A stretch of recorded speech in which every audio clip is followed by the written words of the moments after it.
That was a great question, and I mean a great question to ask me about what would I think would happen if all the churches in the community would just come down to one big unified church, a big unified church, one. Now, I'm going to be real when I say this. It could be a big blessing if it happened, if it would happen, but then it could also be a lot of confusion. Now, in this type of video, this is just my opinion because of what we've been seeing all our lives, all these years. Man, it's so many people who are stuck on titles, number one. Their titles go to their head, and of course, I'm not talking about everybody, but when your title go to your head and positions and people arguing over who gonna preach, who gonna play the music, don't get me wrong, it would be a beautiful thing because it would be just like when Christ said he wanted everybody to be one. If it could come to one big body. That's why we are the church. Don't forget that. But I'm just answering this question. I think it will cause a lot of confusion, especially finances, especially when you start talking about tithing and giving and people wanting control over the money and asking questions, this and that. It just, you have to realize we in a time now, man, where it look like, what's the word I'm looking for? Everybody out for themselves. There we go. See, the biggest thing that I see missing is teamwork. Y'all remember the old saying, teamwork makes the dream work. But this is why the enemy get along so good, even though they don't get along, don't miss that. And they get on one accord to do wickedness. And they succeed in it. But the wicked will be cut off. Just look like they succeed. When I look at the neighborhood alone and many people, do you know the power in coming together? Do you know the power in teamwork? And that's what's always missing because everybody trying to look out for their own. And I mean this with no disrespect. And when you continue to look out for your own, then you ain't worried about the next person. Next person ain't worried about the next person. So everybody gets in the habit of doing everything they own while the community falls down. You don't care, I don't care. That's what it's always been. You got a few people that really try to help, and the ones that's trying to help get knocked down by a lot of them, just being honest. So if you did have a big old building, what was it?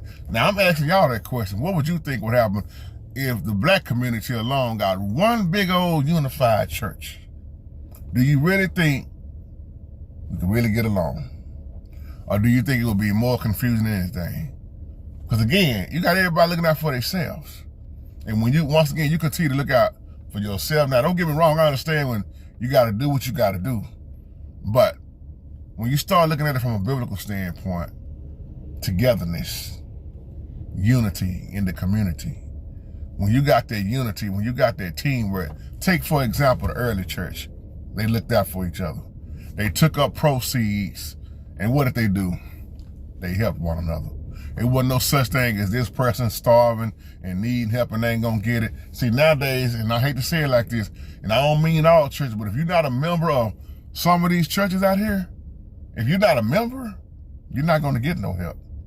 If you're not a member and you can't show you paying tithes and offering, there is no help for you. But then you may stumble on this church down here that, hey, come on in, we welcome anybody here. And I understand people got scams going. I understand that too.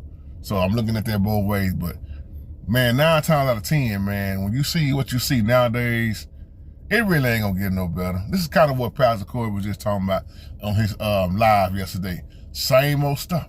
If you caught that live, he was talking about the same old stuff, same old church stuff, same old people in position. It's the same stuff. And I made a comment saying it sounds just like family churches, especially mine. And I mean it out of love because you get caught in the same tradition, same religious ways, same thing, same installation service. I mean, you name it. But when somebody comes with new ideas, oh man, I don't know if this is gonna work. You don't even want to try it. And that's why we stay so divided up. That's why we have 6 or 7 churches on one street. Versus like y'all talking about having one big old unified church. And you see that in other places And you notice they take up their proceeds and they help the community. So you got a lot of churches in the black community, but you can't show on paper who's really helping the community. That's what I be talking about when y'all be talking about getting them grants and them loans. And like I said, you could have went to Walmart and got a loan, a grant, but you got to have your right paperwork. I'm not talking about your paperwork inside your church building, showing what you do for your church and pastor and musicians and all that. I'm talking about what you do for the outside of the community. Are you doing this? Are you doing that? If you can't show it on paper, they don't want to give you no grant. And people get mad when I say that. But that's why the average, especially Baptist churches, they keep operating the same way. And when you try to tell them these things, they turn a deaf ear to you because they don't want to hear it. And they're going to continue to beg. And this is why they beg the congregation. I'm going to say it like I want. They beg the hell out of, they beg the hell out of the congregation all the time. Money, money, money, money, money, money. When it's an easier way to do that. But you do the math, and you see how long they've been taking up their money and doing that. If it was one big unified church, like you saying, do you think you would have all these mega churches? Do you think you would have all these prosperity preachers, or would that mess be cut out? Just please give me your 2 cents on this, man. It's just an opinion video, so I ain't mad at nobody. If you don't like what I'm saying, hey, it's a agree to disagree. It ain't gonna hurt my feelings, trust me. So I love y'all, man, and shalom to you. Y'all have a blessed day. Shalom.